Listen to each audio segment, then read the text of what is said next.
नमस्कार दोस्तों, एक बार फिर से आपका स्वागत है आपके अपने YouTube channel JTS GS world में।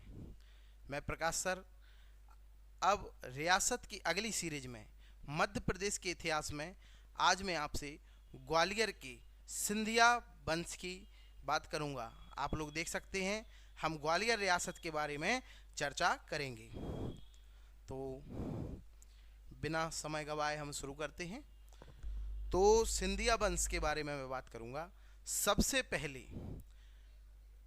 हमारा सिंधिया राजवंश, मूल रूप से मैं बताना चाहूँगा कि यह मराठे हैं और महाराष्ट्र के रहने वाले हैं, और किस तरीके से राणोजी राव सिंधिया ग्वालियर में सिंधिया वंश की स्थापना करेंगे, किस प्रकार से महादजी सिंधिया आपके ग्वालियर के सिंधिया वंश के वास्तविक संस्थापक होंगे, और किस प्रकार से दौलत राव सिंधिया राजधानी को उज्जैन से ग्वालियर स्थानांतरित करेंगे। तो आइए हम देखते हैं। सबसे पहले जो मैंने आपको एक इंट्रो दिया था वही बात है कि सिंधिया मूल रूप से मराठा थे। महाराष्ट्र के सतारा जिले के महाराष्ट्र के सतारा जिले के हैं। यहाँ पर एक गांव है कान्हेर खेड़, उस गांव के यह निवासी हैं। बाजीराव प्रथम, यहाँ मैं आपको बता दूं, एक युद्ध है अमझेरा का युद्ध। अमझेरा का जो युद्ध है उसमें कहीं ना कहीं होलकरों ने, पवारों ने और सिंधिया ने, इन्होंने अपनी अहम भूमिका निभाई थी। उस युद्ध के बाद ही पेशवा बाजीराव प्रथम कहीं ना कहीं मराठा साम्राज्य का विभाजन करते हैं। 1730 से 31 के मध्य में मध्य प्रदेश के कुछ भागों को होलकर, पवार और सिंधियाओं को देते हैं। तो यहाँ पर मैं आपको बता दूं कि होलकर इंदौर क्षेत्र, मालवा उनको प्राप्त होता है। मालवा का ही कुछ क्षेत्र सिंधिया जी को प्राप्त हुआ है, जिस समय उसकी राजधानी उज्जैन हुआ करती थी। पवारों को कुछ क्षेत्र आपका धार का प्राप्त होगा, देवास का प्राप्त होगा, छोटी पाती और बड़ी पाती। तो इसके बाद सबसे प्रमुख नाम राणोजी सिंधिया, मैंने अभी बताया राणोजी सिंधिया, इन्हें मालवा का सूबेदार नियुक्त किया जाता है। इसके साथ साथ उनको उज्जैन, सुजालपुर और शाजापुर, यहाँ पर आपका उज्जैन, यही उनकी प्रारंभिक राजधानी है, याद रखेंगे दोस्तों। तो शाजापुर, सुजालपुर, उज्जैन ये उनको मिलते हैं। इसके बाद यही मैंने आपको बताया कि उनकी प्रारंभिक राजधानी जो है वह क्या होगी, प्रारंभिक राजधानी आपकी उज्जैन होगी। फिर स्थायी राजधानी आगे चल के 1810 में लश्कर ग्वालियर हो जाएगी। यह राजधानी दौलत राव सिंधिया के द्वारा शिफ्ट होगी, हम देखेंगे। सबसे पहला नाम आता है राणोजी सिंधिया का। ग्वालियर में सिंधिया वंश के संस्थापक कहे जाते हैं। मैंने पहले ही बताया है कि ग्वालियर में सिंधिया वंश के आपके संस्थापक कौन कहे जाते हैं, राणोजी सिंधिया। इनका जन्म वही महाराष्ट्र के सतारा के कान्हेर खेड़ गांव में होता है, यह आपको बता चुका हूँ। 1729 में आपके अमझेरा के युद्ध में महत्वपूर्ण भूमिका अदा करते हैं, ये भी मैं आपको बता चुका हूँ। और यहाँ पर उनको उज्जैन, शाजापुर, सुजालपुर आदि क्षेत्र प्राप्त होते हैं। 1731 में मराठाओं का विभाजन होता है, जिसमें उनको ग्वालियर का शासक बनाया जाता है। जो 1731 में आपका विभाजन हुआ है उसमें उनको ग्वालियर का शासक बनाया गया है। इसके बाद दोस्तों मैंने पिछली क्लास में भी बताया था, जिन्होंने बहुत कुछ किया है, जो ज़्यादा इम्पोर्टेंट हैं उन्हीं शासकों पे मैं बात करूँगा। तो कभी क्रम पूछा जाएगा तो राणोजी के बाद जयाबप्पा राजे या जयाजी राजे सिंधिया बैठेंगे, इसके बाद दत्ताजी सिंधिया बैठेंगे। आगे चल के हम बात करेंगे जनकोजी राव सिंधिया प्रथम। एक और जनकोजी राव आएंगे तो ध्यान यही रखना है, यह प्रथम है। मूल रूप से पानीपत का तृतीय युद्ध होता है अहमद शाह अब्दाली और मराठों के बीच में। तो अहमद शाह अब्दाली और मराठों के बीच में जो पानीपत का तीसरा युद्ध होता है उसमें इन्होंने भाग लिया है और उसमें ही इनकी मृत्यु हो जाती है। और यह जयप्पा राजे सिंधिया के बेटे हैं, इनका हम याद रखेंगे। इसके बाद महादजी सिंधिया, सबसे इम्पोर्टेंट व्यक्ति यही हैं क्योंकि ग्वालियर रियासत में सबसे ज़्यादा काम करने वाले कोई हैं तो वह हैं महादजी सिंधिया। जनकोजी सिंधिया की मृत्यु के बाद राणोजी सिंधिया के चौथे पुत्र हैं भाई, यह चौथे पुत्र हैं। महादजी सिंधिया यह शासक बनते हैं और इनको ग्वालियर में सिंधिया वंश का वास्तविक संस्थापक पूछा जाएगा तो महादजी सिंधिया लगाएंगे। और वही 1761 के पानीपत के तीसरे युद्ध में इन्होंने भी भाग लिया था, लेकिन इनके पास एक बहुत शानदार सेनापति है जिसका नाम रानी खां है। वह युद्ध में पराजित होने के बाद उनकी जान बचा के ले आता है। इसके बाद पानीपत का तीसरा युद्ध है। तीसरे युद्ध के बाद ग्वालियर में एक शासक है। ग्वालियर का जो किला है वह एक व्यक्ति लोकेंद्र सिंह जाट के अंडर में है और कहीं ना कहीं यह तीसरे युद्ध के बाद आएंगे। लोकेंद्र सिंह जाट से उस किले को छुड़ाकर उस पर जो है अधिकार कर लिया जाएगा। तो इस प्रकार से ग्वालियर के किले पर कब्जा हो जाएगा। फिर 1765 में शाह आलम की मदद से ये पुनः जो है ग्वालियर पर अधिकार कर लेंगे। दोस्तों मैं यह बात बता दूं, एक मुस्लिम शासक है शाह आलम। तो शाह आलम द्वितीय एक मुस्लिम शासक है। कहीं ना कहीं वह दिल्ली की गद्दी पर बैठना चाहता है और जब वह दिल्ली की गद्दी पर बैठना चाहता है तो उसको दिल्ली की गद्दी पर बैठालने के लिए महादजी सिंधिया ने बहुत मदद की है। उसी के तौर पर शाह आलम द्वितीय उन्हें अपना प्रधानमंत्री बनाकर प्रशासनिक पद पर रखता है। इसके बाद इम्पोर्टेंट बात यह है कि पहला आंग्ल मराठा युद्ध, उसमें भी कहीं ना कहीं महादजी सिंधिया ही भाग लेते हैं। 1782 में एक संधि होती है, सालवाई की संधि, और उस सालवाई की संधि में कहीं ना कहीं महादजी सिंधिया उस संधि में शामिल होते हैं। ग्वालियर के अलावा सभी क्षेत्र अंग्रेजों को लौटाना पड़ता है।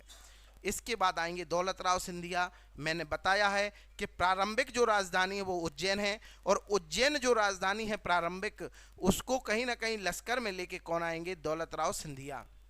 1794 में चौथ वसूली के कारण इन्होंने हैदराबाद के निजाम को कुडरला के युद्ध में पराजित किया था। किस युद्ध में भाई? कुडरला का युद्ध 1794। 1810 में इन्होंने ग्वालियर के पास ही लश्कर, किस क्षेत्र की स्थापना हो रही है? लश्कर की। और आखिरकार 1810 में इसी लश्कर को उज्जैन से ग्वालियर के लश्कर को अपनी राजधानी बनाई जाएगी। किसके द्वारा? दौलत राव सिंधिया के द्वारा। इंपॉर्टेंट फैक्ट्स है दोनों, ध्यान रखेंगे। इन्होंने ग्वालियर में मोतियों का व्यापार करवाया, इसलिए इन्हें मोतीबाला की भी संज्ञा दी गई है। विशेष बात है, ध्यान रखेंगे दोस्तों। आगे बढ़ेंगे हम। इसके बाद जनकोजी राव सिंधिया द्वितीय। मैंने अभी बताया कि जनकोजी राव प्रथम थे, जो पानीपत के तीसरे युद्ध में भी गए थे, वहीं मारे गए थे। तो अगले हमारे शासक हैं जनकोजी राव सिंधिया द्वितीय। दौलत राव सिंधिया के दत्तक पुत्र हैं। इनका पालन पोषण दौलत राव सिंधिया की पत्नी बाईजाबाई करती हैं। बाईजाबाई इनकी माता नहीं है क्योंकि यह दत्तक पुत्र हैं, लेकिन वह इनकी परवरिश करती हैं। और कहीं ना कहीं बाईजाबाई ही एक तैरते हुए रंगमंच का निर्माण करवाती हैं, जिसे आज हम बैजा ताल के नाम से जानते हैं। मोती महल के पास आप जाएंगे, वहाँ पर बैजा ताल एक तैरता हुआ रंगमंच के रूप में निर्मित है। तो बाईजाबाई इनके समय ग्वालियर के बैजा ताल का निर्माण कराती हैं। मैंने अभी बताया आपको। मूल रूप से जनकोजी राव द्वितीय का नाम मुकुट राव है। 1857 की क्रांति में बाईजाबाई कहीं ना कहीं आपके अंग्रेजों के विरुद्ध लड़ाई लड़ती हैं। कौन? बाईजाबाई। बहुत इंपॉर्टेंट है, उज्जैन में गोपाल मंदिर का निर्माण। याद रखेंगे, जब प्रश्न आते हैं कि गोपाल मंदिर का निर्माण उज्जैन में किसने कराया, लोगों का दिमाग सिंधिया रियासत तक नहीं आता। तो ध्यान रखेंगे कि बाईजाबाई जो दौलत राव की पत्नी हैं, उन्होंने ही उज्जैन में गोपाल मंदिर का निर्माण करवाया है। इसी के साथ आते हैं जयाजी राव सिंधिया। ये बहुत इंपॉर्टेंट है दोस्तों, क्योंकि 1857 की जो क्रांति हुई है वो मूल रूप से जयाजी राव सिंधिया के ही समय में हुई है। जयाजीराव सिंधिया के समय में 1857 की क्रांति होती है, जिस समय रानी लक्ष्मीबाई ग्वालियर पर आकर कब्जा करती हैं, उस समय ग्वालियर के दुर्ग पर कहीं ना कहीं जयाजीराव सिंधिया बैठे हुए हैं।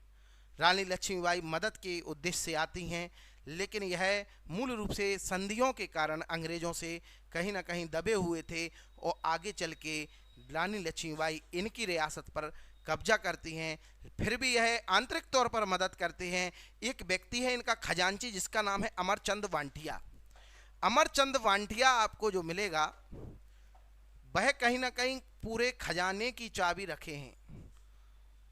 तो खजाने की जो चाबी अमरचंद वांटिया के पास है, वह जैसे ही रानी लक्ष्मीबाई ग्वालियर के किले पर कब्जा करती हैं, वह उस चाबी से शस्त्रागार, खजाना, सारी चीज़ें रानी लक्ष्मीबाई को उपलब्ध कराता है। लेकिन जैसे ही अंग्रेजों को यह पता चलता है कि अमरचंद वांटिया ने कहीं ना कहीं गद्दारी की है, तो वह सराफा बाजार में अमरचंद वांटिया को नीम के पेड़ के नीचे टांगकर फांसी की सजा दे देते हैं। आज भी ग्वालियर के सराफा बाजार में नीम का पेड़ लगा हुआ है, उस चबूतरे पर लिखा हुआ है अमरचंद वांटिया। तो ध्यान रखेंगे, उनकी समाधि है। 1858 में रानी लक्ष्मीबाई की जब मृत्यु हो जाएगी, तब कहीं ना कहीं जीवाजीराव सिंधिया को पुनः जयाजीराव सिंधिया को पुनः गद्दी मिल जाएगी और अंग्रेज उनको पुनः उस गद्दी पर बिठा लेंगे। शास्त्रीय संगीत घराना स्थापित किया, ये बहुत इंपॉर्टेंट फैक्टर रहेंगे। शास्त्रीय संगीत घराना, जय विलास पैलेस, जयाजीराव सिंधिया। पूछा जाएगा कमला राजा भवन, मूल रूप से उज्जैन का विक्टोरिया महाविद्यालय, तो विक्टोरिया कॉलेज इंदौर में किसने बनाया है भाई? आपके जयाजीराव सिंधिया। मोती महल का निर्माण करवाया किसने भाई? जयाजीराव सिंधिया।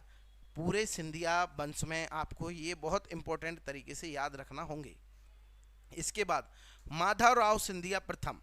माधवराव सिंधिया प्रथम आधुनिक ग्वालियर राज्य के निर्माता के रूप में या निर्माण के रूप में माना जाता है। मैंने बताया ग्वालियर में सिंधिया वंश के संस्थापक राणोजी सिंधिया, सिंधिया वंश के वास्तविक संस्थापक महादजी सिंधिया, और उज्जैन से ग्वालियर लश्कर आपकी राजधानी जो स्थानांतरित करने वाले हैं वह दौलतराव सिंधिया, और इसके बाद आधुनिक ग्वालियर का निर्माण कराने वाले व्यक्ति हैं माधवराव सिंधिया प्रथम। यह बिल्कुल याद रखेंगे। 1905 में इन्होंने ग्वालियर में सिंचाई विभाग की स्थापना की है। बहुत इंपॉर्टेंट बात है, सिंचाई विभाग की स्थापना होगी तो कहीं ना कहीं बांध बनाने होंगे। बांध में तिगरा बांध, हरसी बांध, ककेटो बांध, यह बांधों का निर्माण भी कौन कराते हैं? माधवराव सिंधिया प्रथम कराते हैं। इसके साथ ही 1911 में जब जॉर्ज पंचम आ रहे थे तो सभी को पता होगा शिवपुरी में जॉर्ज कैसल महल बनवाया है, जॉर्ज कैसल भवन है, जो माधव राष्ट्रीय उद्यान में आज भी स्थित है। इन्होंने ग्वालियर में व्यापारिक मेला की शुरुआत की। याद रखेंगे दोस्तों, पूरे मध्य प्रदेश का सबसे बड़ा व्यापारिक मेला ग्वालियर में ही लगता है।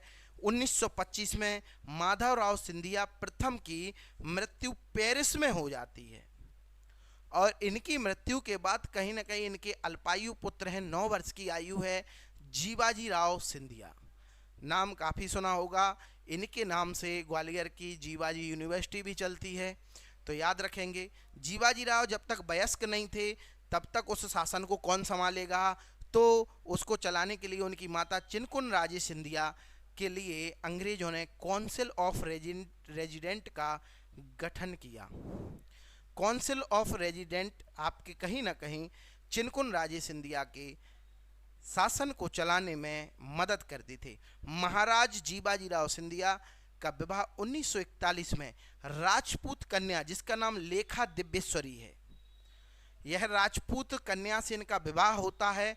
लेखा दिव्येश्वरी को ही हम आज वर्तमान में राजमाता विजया राजे सिंधिया के नाम से जानते हैं।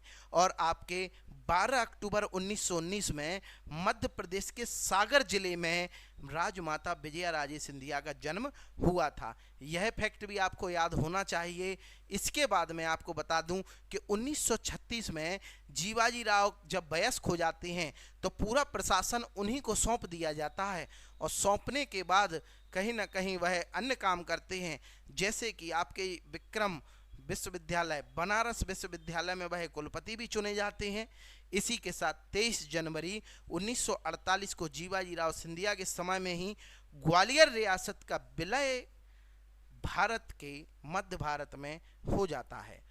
इम्पोर्टेंट फैक्ट यह है कि जब मध्य भारत बन के तैयार होता है तो मध्य भारत राज्य के पहले प्रमुख के रूप में जीवाजी राव सिंधिया 1956 में राज प्रमुख के रूप में शपथ लेते हैं।